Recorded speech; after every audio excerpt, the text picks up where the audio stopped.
Donald Trump is ripping the North American Free Trade Agreement. NAFTA is the worst trade deal maybe ever signed anywhere. And Charlie LaDuff traveled to Mexico 20 years after NAFTA kicked in. Took our jobs and put them over in Mexico and paid them people peanuts. Meanwhile, in Washington, both sides say we have a problem with health care. I think what we're seeing here is the beginning of a death spiral. We'll work through the problem and possible solutions. And we'll dig into the continuing protests from NFL players over our national anthem. John Wilson joins us with his view on that. Plus, we'll look at those conspiracy theories about Trump and Clinton in their first debate. This is Money, Power, and Politics. Well, the debate was wild enough, but now we have more wild conspiracy theories making the rounds in email and Facebook and in Twitter, and that's our first big point. For example, you may have seen the theory that Clinton used secret hand signals to cue Lester Holt to call on her and, in effect, rig the debate. When we have $20 trillion in debt and our country's a mess, You may have seen the evidence video titled "Busted, Hillary Caught Using Hand Signals at Rigged Debate," pointing out that she scratched her nose before she was called on, and that scratching one's face is one of the oldest signals in the book. Of course, she could have just interrupted when she had something to say, as she and Trump did over and over again, which could in itself poke some holes in the theory that the Democratic nominee cooked up a plot to conspire with the Republican moderator, who in turn colluded with her to develop a series of hand signals to stack the deck against Trump. Well, that's it. That's it. Yes, that's it. What are you doing here? No, that's the hand signal, right? For stand in if you're sick. Are you supposed to be my double or something? Well, yeah, except I'm 40 pounds lighter than you, and I've got a blue striped tie instead of a yellow one, and I've got a much longer Get out of here. I missed the signal. Hey, can I interview John? Yes, John? Absolutely. You can do the interview with John. Yes. Bottom line, you can't always trust what you see on social media, and that goes for both sides. We've called out things that do not add up for Hillary Clinton and for Donald Trump and their supporters, and yes, Gary Johnson as well, who is tonight's second big point. Gary Johnson is reeling again from what he called another Aleppo moment, which is a popular new catchphrase that Johnson inadvertently coined by spacing out a couple of weeks ago, with Aleppo being the epicenter of the refugee crisis in Syria and an Aleppo moment being completely unaware of it. What would you do if you were elected about Aleppo? About? Aleppo. And what is Aleppo? You're kidding. No. Well, this week he did it again, except instead of spacing out on Syria, he spaced out on the whole rest of the world. In another painful 30 seconds that will live in every nightmare he ever has. Who's your favorite foreign leader? Who's my favorite? Just name anywhere in the country, any one of the continents, any country. Name one foreign leader that you respect and look up to. Anybody. Mine was Shimon Peres. No, okay, I'm talking about living. Go ahead. You got to do this. Anywhere, any continent. Canada, Mexico, Europe, over there, Asia, South America, Africa. Name a foreign leader that you respect. I guess I'm having an Aleppo moment in the former president of Mexico. But I'm giving you the whole world. I know. Anybody in the world you like. Anybody. Pick any leader. The former president of Mexico. Which one? I'm having a brain. Well, name anybody. Well, Johnson does have a way of saying things you don't expect, like dismissing efforts to fight climate change based on his long-term view of the planet. Should we take the long-term view when it comes to global warming? I think that we should. And what is that long-term view? And the long-term view is that in billions of years, the sun is going to actually grow and encompass the earth, right? So global warming is in our future. So give him credit for thinking billions of years ahead, and seriously for getting some attention in this while the system is stacked against him and squeezing him out. But his Aleppo moments are wounding his credibility at a time when historically most third-party candidates begin to fade. Our third big point, while Trump floundered in the first debate, he can bounce back and beat Clinton in round two. In fact, the loser of round one does have a tendency to catch the winner by surprise in the rematch. That was true for Romney versus Obama, Reagan versus Mondale, and maybe Trump versus Clinton if he prepares and focuses on the same themes that drove his rise in politics. Hillary Clinton is an insider who fights only for her donors and for herself. I'm an outsider, and I'm fighting for you. Believe me, I am fighting for you. Well, Trump's team wants him to focus on short answers and succinct counterattacks, and they want him to keep his cool when Clinton tries to press his buttons. They also want him to turn up the heat next time around, and some of his surrogates want him to attack her by bringing up Bill Clinton's affair. If you didn't know, the moment Monica Lewinsky said, that Bill Clinton violated it, and she was telling the truth, then you're too stupid to be president. Well, we'll map out the next debate and show you what to expect in the second half of our show. We also have a debate, meanwhile, that continues to fire up all across the NFL over players protesting our national anthem. Both sides are dug in on this one. So tonight, I asked our friend and former anchor John Wilson to weigh in with his perspective. This is John Wilson's My View Now. And please welcome John Wilson. Here he is. Boy, this has really taken off from Kaepernick, the backup quarterback for the San Francisco football team, starting a protest. People didn't even realize he was doing it, I think, until the third preseason game, and now other players have taken to this. Where does that leave us? Well, it's left us with a lot of questions, one of which, do we accept the principle that democracy means you can protest anything? You can burn the flag. He had the right to do that. Every NFL player who wants to go down on a knee has the right to do that. But a lot of people have died to give them that right to do that. If this is taken as disrespectful of those who've given their life in service to America, there's a huge issue here. But on the other hand, protest is who we are. So I've been struggling with that part of it. So if the protest is about social injustice, now let's refine that a little bit. Are we talking about racism? Yeah, apparently we're talking about racism. But social injustice is maybe the wrong term. Right. We could be talking about mental illness. We could be talking about drug cartels. There are a lot of social injustices. I think it's misdirected, and it needs to be more specific about exactly what the protest is. Now I'll throw this in a different direction for you. The third verse of the national anthem. Yes. Do you know about that third verse? I do, the third stanza. It's been open to interpretation, but you have many who say, wait, this is blatantly racist. Francis You're Scott, talking about, you're Francis, talking about slaves. You're talking about meaning slavery. the doom of the grave. That's why we don't sing the third verse. We sing the first verse. The second verse is okay. The third and the fourth get into problems. Francis Scott Key, I won't call him a racist. I didn't know him, but he had a slave. And he wrote that third verse to, in effect, support slavery. Yes. So the national anthem is an issue, but we're long past that. The anthem has become a symbol of this country.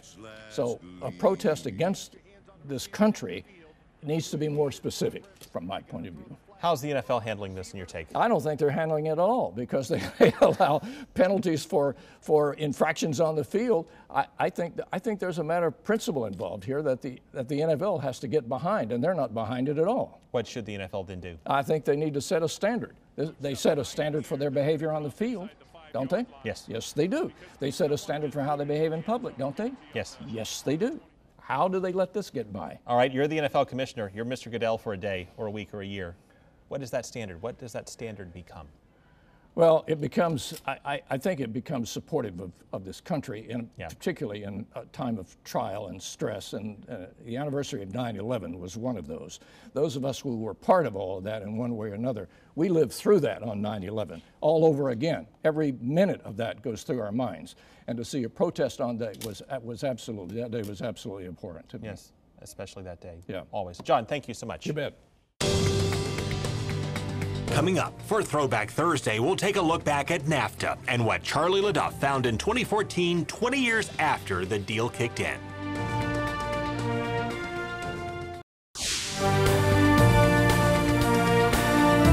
Well, Trump scored some points on Clinton by hammering her shifting stance on trade, and he blistered her husband, President Clinton, for giving us NAFTA. This is where Trump, in fact, has an opening, and Charlie LaDuff crossed the border into Reynosa, Mexico, to show us why.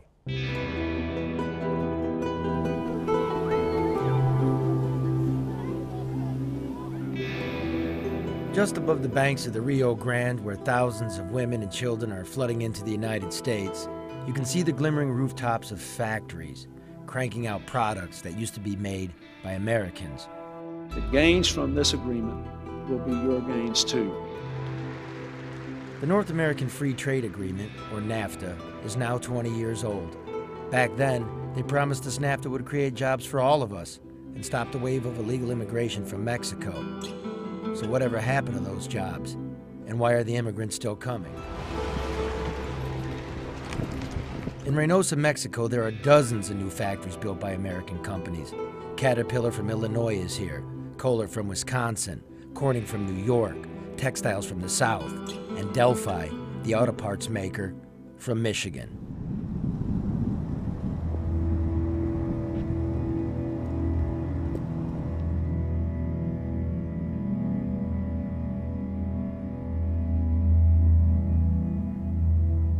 Now here's what's left of the area around the once sprawling Delphi facility in Flint, Michigan, the birthplace of General Motors, Delphi's one-time parent company. And it's not just Flint. A recent study estimates that the total number of American jobs lost due to NAFTA is about 1 million. And Delphi is now one of Mexico's largest employers, with about 50 factories south of the border. They shut right down and tore it down and took our jobs and put them over in Mexico and paid them people peanuts. Flint is now the murder capital of America, but Reynosa's worse thanks to the drug and smuggling wars there. Leo, a former reporter and city official here, advises not to get out of his van. Through the windshield, he shows us the Mexican workers' ghetto, saying life here is little better for a human than for an animal.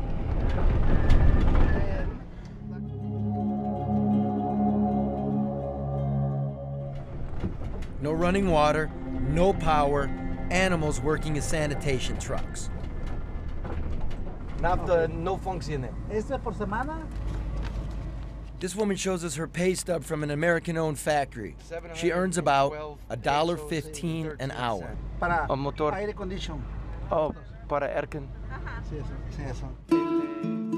She can't afford the air conditioner she makes, and maybe that's one reason the number of illegal immigrants living in the United States has more than doubled since the implementation of NAFTA 20 years ago and CAFTA, the Central American Free Trade Agreement, nearly 10 years ago. Means it's less likely that someone looking for a job will try to come to this country illegally. There's two right here.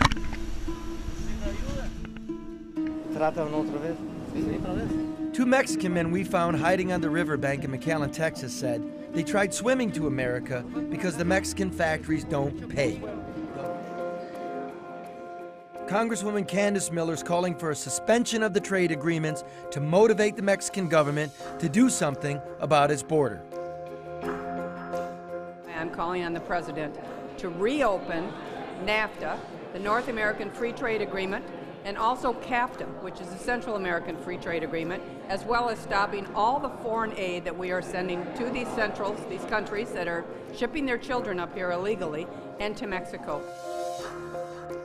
A temporary suspension of trade would require the cooperation of American companies that are making big profits under the trade arrangements. In 2005, when Delphi declared bankruptcy, there were 50,000 American workers. Now, there's 50,000 Mexican workers, and the jobs aren't good enough to keep anybody here.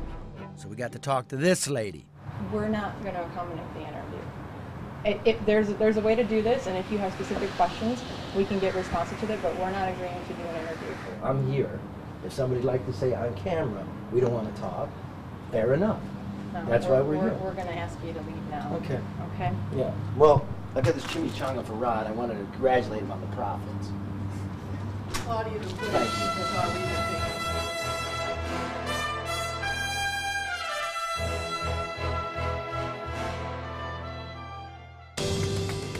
Coming up, we could see some big changes to our healthcare system after this year's election.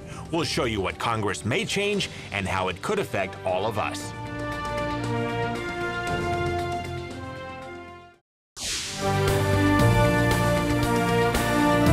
Well, Democrats and Republicans both want to make some big changes to our health care, and they have very different approaches, but some common concerns, because for a lot of people, the options are going down and the costs are going way up. So Dan Springer explains the problem and what we can do about it.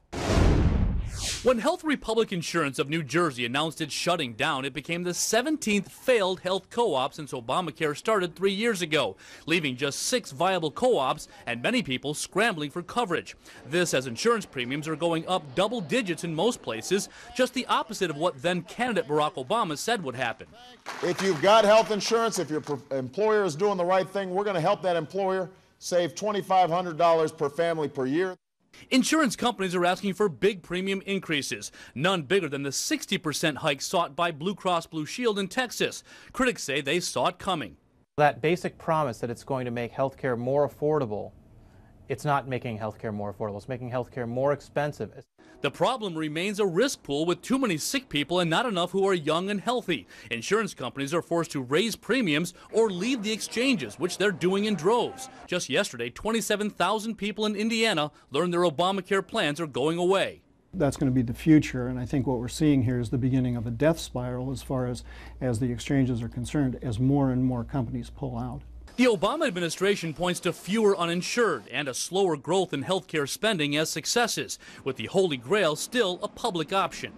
If a public option could bring premiums down, primarily by paying doctors and hospitals less and having lower overhead and no profit, that would lower federal government costs. Well, Hillary Clinton wants a public option to compete with the for-profit insurance companies. In other words, she wants the option of government health care, something like Medicare, but for people under the age of 65.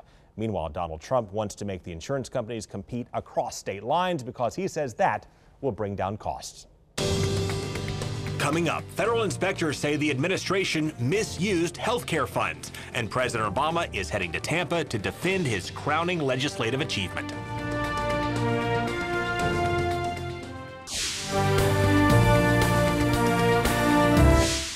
Well, tonight the administration is dealing with new problems over the Affordable Care Act because the GAO federal inspectors slapped the administration for misusing funds. In effect, the administration collects fees from private insurance companies and are supposed to put a good chunk of that back into the federal treasury, but the Department of Health and Human Services instead redirected those funds to the providers. And federal inspectors say that should not have happened because it is illegal. HHS had maintained that it had the flexibility to do that.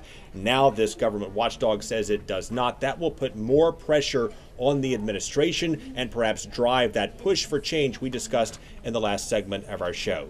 Meanwhile, we have some more developments from New York to Florida as it relates to the Trump Foundation, because we have learned through a city attorney for Palm Beach that the Attorney General for New York has expanded the probe into Trump's foundation after the Washington Post first reported that Trump used charity or foundation funds to settle legal disputes for his private businesses. Well, the Trump campaign has said the Washington Post article was inaccurate but did not specify how.